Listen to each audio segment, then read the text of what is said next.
ओम श्री परमात्मा नमः। मैं सीनियर प्रोफेसर हृदय अवस्थी अपने परम पूज्य गुरु जी प्रातः स्मरणीय प्रोफेसर पंडित भगवत शरण शुक्ल वेद मूर्ति तपोनिष्ठ गीता उपनिषद पुराण और धर्मशास्त्र के विशेषज्ञ के साथ में आप सभी का Awasthi Ayurveda anatomy yoga spirituality channel पर हार्दिक स्वागत करता हूँ। गुरु जी हम लोगों को सांख्य कारिका की कारिकाएँ सरल शब्दों में समझा रहे हैं। आज 37वीं कारिका है और समझने के लिए चलते हैं गुरु जी की तरफ। नमोऽस्त्वनन्ताय सहस्रमूर्तये सहस्रपादाक्षिशिरोरुबाहवे सहस्रनाम्ने पुरुषाय शाश्वते सहस्रकोटियुगधारिणे नमः। कृष्णाय वासुदेवाय हरये परमात्मने प्रणतक्लेशनाशाय गोविंदाय नमो नमः। इस चैनल से संबद्ध सभी विद्वद्गण, सभी जिज्ञासु छात्रवृंद, सहृदय सज्जन वृंद एवं इस चैनल के संस्थापक तथा प्रबंधक आचार्य हरिहृदय अवस्थी जी, आप सभी का इस सांख्य शास्त्र के विचार परंपरा में स्वागत है। हम लोग संप्रति विचार कर रहे हैं कि ये जो अंतःकरण है, बुद्धि, अहंकार और मन,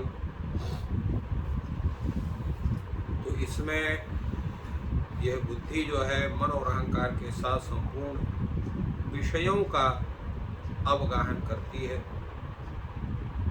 और ये जितने भी हैं बाह्य इंद्रिय के साथ मन बुद्धि अहंकार विशेष, ये सब के सब यद्यपि परस्पर में विरुद्ध हैं, फिर भी ये गुण विशेष प्रदीप के समान उपस्थित होते हैं। जैसे तैल अलग है, बत्ती अलग है, अग्नि अलग है, किंतु सब मिल करके दीपक का स्वरूप धारण करते हैं और जो है पदार्थों का प्रकाशन करते हैं। उसी प्रकार ये परस्पर विलक्षण होते हुए भी जो गुण विशेष है, ये प्रदीप के समान बुद्धि में पुरुष के सभी अर्थों को प्रकाशित करके और उस बुद्धि को ही अर्पित कर देते हैं, ये बताया गया था। अब इस पर एक विचार होता है कि ये जो है अंतःकरण के साथ जो बाह्य इंद्रियां हैं, ये बुद्धि को ही क्यों समस्त विषयों को सौंपते हैं। ये बुद्धि के साथ साथ अहंकार को या मन को भी सौंप सकते हैं। तो बुद्धि और उनकी बुद्धि को ही जो सौंपते हैं, उसके अलावा जो अहंकार उसको भी सौंप सकते हैं, मन को भी सौंप सकते हैं। का क्या कारण है कि जो बुद्धि को ही सही विषयों को समर्पित करते हैं। इस पर आचार्य ईश्वर कृष्ण की कारिका है, सर्वं प्रत्युपभोगम यस्मात् पुरुषस्य साधयति बुद्धि सैव च विषी नष्टि पुनः प्रधान पुरुषांतरम सूक्ष्म। कारण यह है यस्मात् पुरुषस्य सर्वं प्रत्युपभोगम बुद्धि साधयति, क्योंकि जो बुद्धि है पुरुष के जितने भी उपभोग के वस्तु हैं सबको वही सिद्ध करती है, उसी को, और शैव च विशिनष्टि, और वही उसको विशेषित करती है। तो प्रधान पुरुषांतरम सूक्ष्मम शैव च विशिनष्टि, प्रधान और पुरुष में जो सूक्ष्म भेद है, उस भेद को वही बुद्धि ही उसको जो है पृथक पृथक बताती है। इस तरह से जो ईश्वर कृष्ण की जो कारिका है, इसका तात्पर्य और भी अपने स्वरूप में आचार्य वाचस्पति विश्व कहते हैं, पुरुषार्थस्य प्रयोजकत्वात् तस्य यत् साक्षात् साधनं तत्प्रधान। प्रधान क्या है? तो पुरुषार्थ का प्रयोजक होने से और उसका साक्षात साधन होने के जो साधन होता है उसी को हम प्रधान कहते हैं। प्रधान का तात्पर्य है पुरुषार्थ का प्रयोजक, तो उसका जो साक्षात साधन बने, उसका जो साक्षात उपकारक हो, वही प्रधान है। बुद्धि जो है इस गुरु का साक्षात साधन है, इसलिए बुद्धि की प्रधानता है। बुद्धिश्चा से साक्षात साधन तस्मात् सैव प्रधान यथा सर्वाध्यक्षा साक्षात साक्षात राजार्थ साधनतया प्रधान। जैसे सही विषयों का जो अध्यक्ष है, जिसको आजकल के हिसाब से अगर हम लोग कह सकते हैं, तो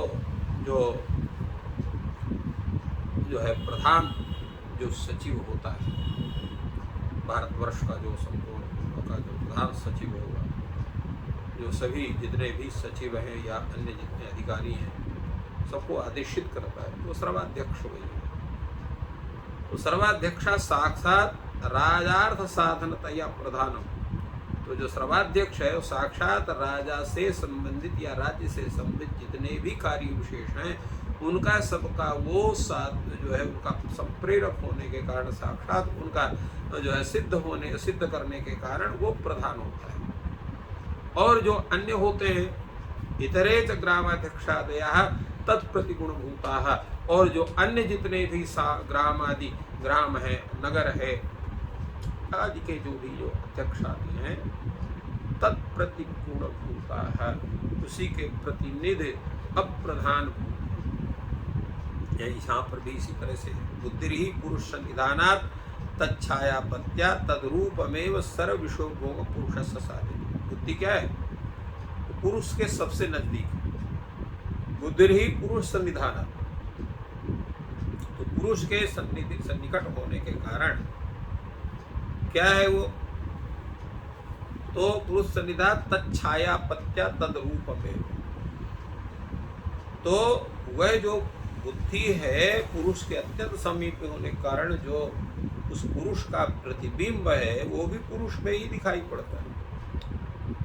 इसलिए पुरुष वह बुद्धि जो है पुरुष से चेतन प्रतीत होती हो रही है।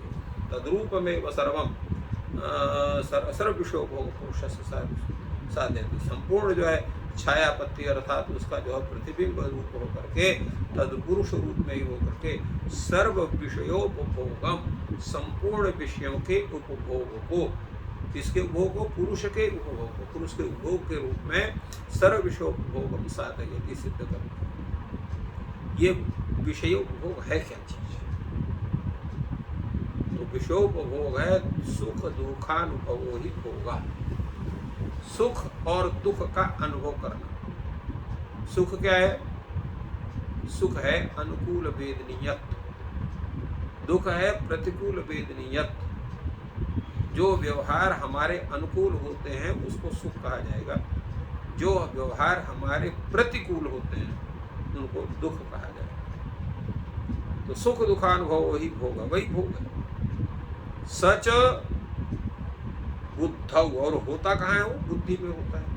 बुद्धि में ही हमको सुख का भी अनुभव होता है, दुख का भी अनुभव होता है। और बुद्धि कैसी है? बुद्धि से पुरुष रूप एवं, बुद्धि जो है पुरुष रूपा ही है।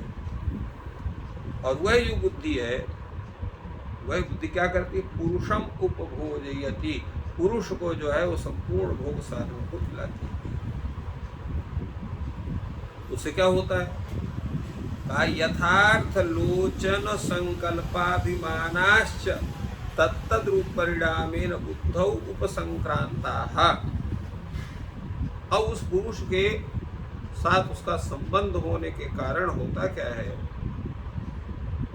यथार्थालोचन संकल्पाभिमान, यथार्थालोचन यथार्थ साक्षात्कार, यथार्थ संकल्प, यथार्थ अभिमान, ये जितने हैं तत्तद रूप परिणामेन बुद्धौ उपसंक्रांता, तो तत्तद रूप में परिणमित होकर के बुद्धि में ही उपसंक्रांत होते हैं, बुद्धि में ही वो दिखाई पड़ते हैं। तथा इंद्रिय व्यापार बुद्धिरेव स्वव्यापारेण अध्यवसायेन सह एक व्यापारी भवन्ति। और उसके कारण जो जितने भी इंद्रिय, चाहे कर्मेंद्रिय हो चाहे ज्ञानेंद्रिय, उनके भी व्यापार जो है बुद्धेरेव स्वव्यापारेण अध्यवसाय। तो बुद्धि के ही उसके अपने व्यापार और उसके अध्यवसाय जैसा प्रयत्न के साथ एक व्यापारी होते एक ही व्यापार के रूप में वहां परिणत होते हैं। कैसे? यथा स्वसैन्येन सह ग्रामाध्यक्षादि सैन्यम सर्वाध्यक्षस्य भवति। जैसे अपने सेना के साथ आया हुआ जो ग्रामाध्यक्ष आदि है, नगराध्यक्ष की जो सेना है, वो सभी सेनाएं मिल करके सर्वाध्यक्ष की हो जाती हैं, वो पृथक पृथक किसी अन्य की नहीं होती हैं। उसी प्रकार ये जितने भी व्यापार हैं ये सब पुरुष के साथ संबंध होने के कारण पुरुष के बन जाते हैं। तो सर्वम शब्दादिकम प्रति यह उपभोग सब पुरुषस्य, वह सब तो शब्दादि के प्रति जो भी उपभोग वो सब पुरुष का होता है। तम साधयति, इसलिए जो बुद्धि है वो पुरुष के ही उपभोग को सिद्ध करती है। वाचस्पति इसके आगे इस कारिका के विवेचन में कहते हैं, ननु पुरुषस्य सर्व विषयोपभोग संपादिका यदि बुद्धि तर्हि अनिर्मोक्ष इत्यतः। अगर पुरुष की सर्वभूति साधिका यदि बुद्धि है, आप मानते हो पुरुष के जितने भी सर्व विषयोपभोग है उसका संपादन बुद्धि ही करती है, तर्हि अनिर्मोक्ष इत्यतः। तो अगर ऐसी है तो मोक्ष का भी नहीं होगा, क्योंकि बुद्धि रहबे करेगी, इसलिए मोक्ष का भी संभव नहीं होगा। तो कहा ऐसी बात नहीं, क्योंकि वही बुद्धि ही प्रधान पुरुष सूक्ष्म प्रधान पुरुषांतरम विशिष्ट, वही बुद्धि ही प्रधान और पुरुष के बीच का जो सूक्ष्म अंतर है उसको वही बतलाती है, दूसरा कोई नहीं बता सकता है। सही वचन। पुनः पश्चात, पुनः का अर्थ प्रधान पुरुषयोरंतरम विशेषम विशिष्टि करोति यथा ओदन पाकम पचती करणम च प्रतिपाद। जैसे यहाँ पर ओदन पाकम पचती, अत्र ओदन पाकम पचती इत्यत्र, यहाँ जो है ओदन पाक का जो विषय यहाँ दिया गया है, तो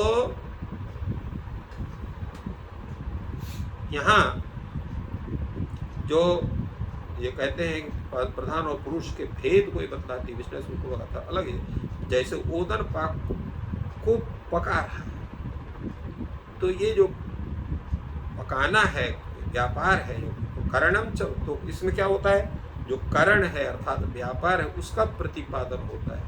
मैंने यहाँ पर जो ओदन या का जो पाक हो रहा है उसमें क्या है, अवयव शैथल्य रूप ही है, जो ये उसका चावल का जो कड़ापन है वो पाक के द्वारा उसमें शैथिल्य आ जाता है, तो फिर वह ओदन बन जाता है। तो अब इसमें जो है उस व्यापार के माध्यम से ही वो तादृश पाक क्रिया होती है, और जिसके कारण वह ओदन का पाक संभव बनता है। उसी तरह से यहाँ पर भी जो बुद्धि है वही जो है प्रधान और पुरुष के बीच में बुद्धि के माध्यम से ही उन दोनों का जो सूक्ष्म अंतर है वो प्रकट होता है, उसके बिना नहीं होता। प्रश्न यहाँ पर होता है कि नव प्रधान पुरुषयोः अंतरस्य कृतकत्वात् अनित्यत्वं तत् कृतस्य मोक्षस्य इत्यतः। का भाई प्रधान और पुरुष का जो भेद है वो तो कार्य होने से अनित्य है, और उसका तत्कृत जो मोक्ष है फिर वो भी अनित्य माना जाए। तब कहते हैं विशिष्टि, उसको विशेषित करती है, उसको संपादित नहीं करती है। प्रधानम सविकारम अन्यत अहम अन्य। प्रधान क्या है, सविकारम अन्यत अहम अन्य। प्रधान सविकार अन्य है और मैं पुरुष अन्य हूँ, इत्याकारक जो विचार है उसको बतलाता है। इति विद्यमानम एव अंतरम अविवेकेन अविद्यमान बुद्धि बोधयति। यद्यपि वह जो है सविकारम प्रधानम सविकारम अन्यत अहम अन्य, सविकार जो है वो अन्य है, मैं पृथक पुरुष रूप में अन्य हूँ, इस प्रकार विद्यमान ही भेद को अविवेकेन अविद्यमान है, अविवेक के द्वारा वो विद्यमान नहीं है ऐसा मानते हुए बुद्धि ही बोधयति, बुद्धि उसका बोध कराती है। बुद्धि बोधयति न तो करोति। वहाँ इसमें सूक्ष्म विवेक जो सूक्ष्म जो अंतर है उसको वहाँ पर उसका विधान नहीं होता है, अब उसका बोधन होता है। ये न अनित्यत्व, इसलिए उसका अनित्यत्व है। अनेन अपवर्गः पुरुषार्थात्, इसलिए अब यहाँ पर क्या है कि इस कथन के द्वारा जो पुरुषार्थ है जिसको हम अपवर्ग या मोक्ष कहते हैं, मैंने अवर्गः पुरुषार्थ दर्शिता, इस विवेचन से अवर्ग रूप जो पुरुषार्थ है, मोक्ष रूप जो पुरुषार्थ है वो दिखाया गया है।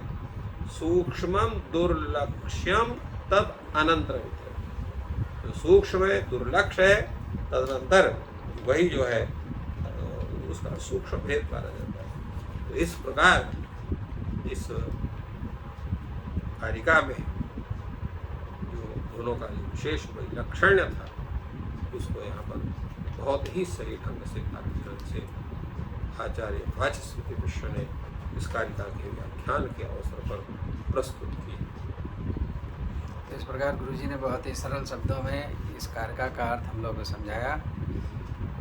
आज आपका दिन शुभ हो, ईश्वर आपकी सहायता करें।